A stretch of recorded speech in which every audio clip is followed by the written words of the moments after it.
MrExcel.com. It does amazing things in Excel.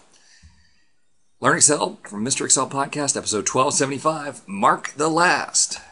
Hey, welcome back to the Mr. Excel Netcast. I'm Bill Jelen. Today's question, sent in from Arizona from Patricia. Patricia has a large database, thousands of rows, she said, and she needs to go through and mark the last record every time that this column changes. And now I've already done it here, but I'm going to show you how to do this.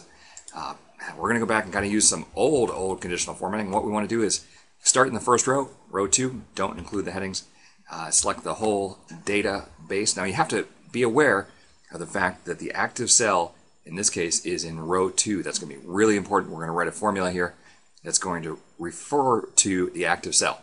All right, so Home tab, Styles, Conditional Formatting, all the way down at the bottom, New Rule. It's none of these that are built in.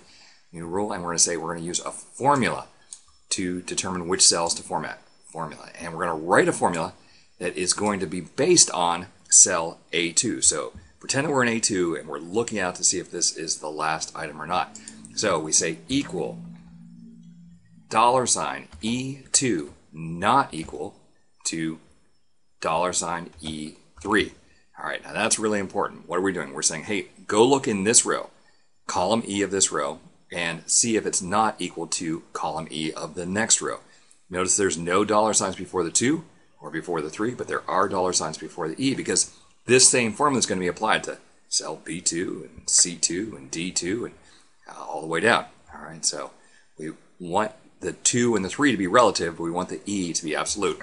Okay, now that you have that formula, click Format. We'll go through, let's see, I'll choose a fill. I'll go with a yellow fill and a font color red and bold.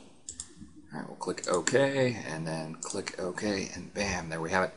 Every time that the grade level, in this case, changes, we get that mark. Now, the assumption here is that your data is sorted by grade level. If the data is not sorted by grade level, then we would have to go to a much more intense formula to actually kind of do a count if to see if this occurrence of 13 matches the number of total occurrences of 13 in the whole row. But assuming your data is sorted, this is it. You're good to go. Thanks to Patricia for sending that question in, and thanks to you for stopping by. We'll see you next time for another Netcast, Mr. Excel.